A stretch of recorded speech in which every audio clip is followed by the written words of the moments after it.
It's interesting because human beings, they experience music, and music is important for human beings all around the world. And every kind of culture has a musical tradition. It's always important to meet, and with music, specifically classical music that's not carried by a text, a word, you can say anything to each other without putting a statement or anything like that. So it's a very good way of getting inspiration from each other. It's also a good way to get to know each other better through arts. I guess music is a universal language, and everyone will understand it no matter. I think we're one people, and I think this is the first step in showing that.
As a musician, the more different genre styles you can perform, the better musician you become. There is some specific sort of poetry and innocence in the Chinese music that we can benefit enormously from. The other projects at the conservatory, we normally play really standard classical repertoire, mostly from the greats, from the great European composers, sometimes the American composers, but rarely do we ever really have something from the Chinese composers to play with the Western instruments as well.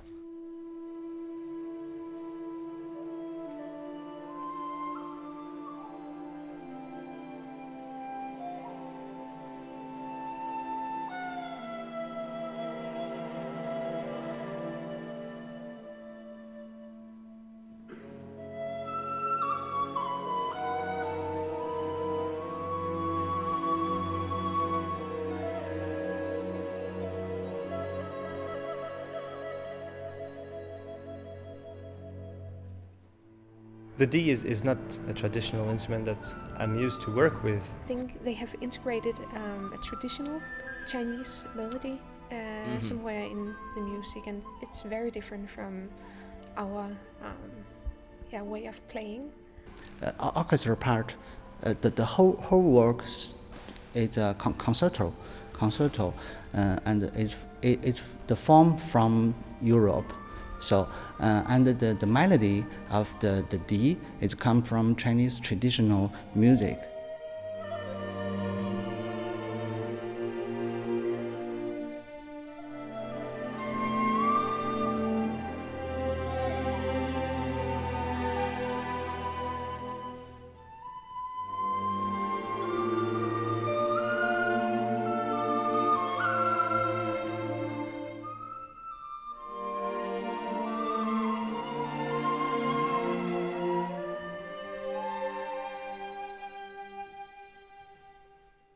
I did have some surprises.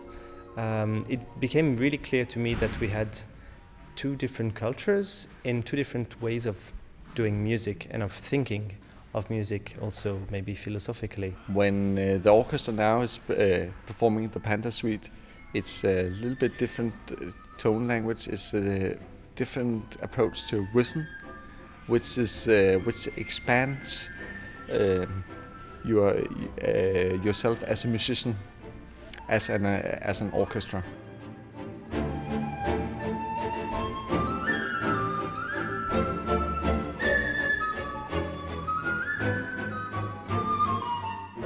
and the way they see it is maybe taking more freedom with what is written on the music, on the score.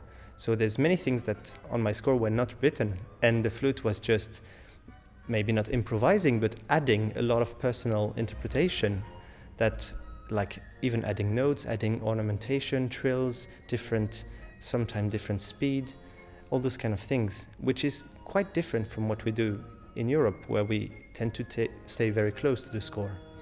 So in this way, it was really interesting to see really this bridge between those two cultures that this piece is.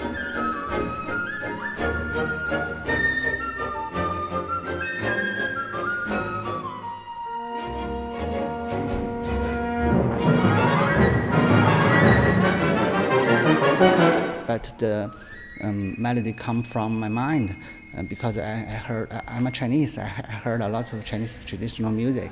So the whole piece is about Chinese panda bear. But in my heart, the music come from my heart. It's kind of like what people, how human live in this earth, and how we treat each other. The whole piece is about this.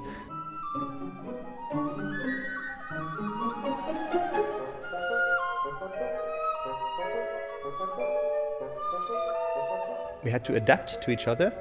I think the soloists had to adapt, as in becoming a bit more strict to fit with what we do in a Western orchestra. And we, as an orchestra, we had to adapt and find a lot of flexibility to follow the soloist, and we met somewhere in the middle of that. I felt that all those people, they seemed to be quite interested and maybe touched by the music. Even the pandas were touched because they actually came closer to us while we were playing.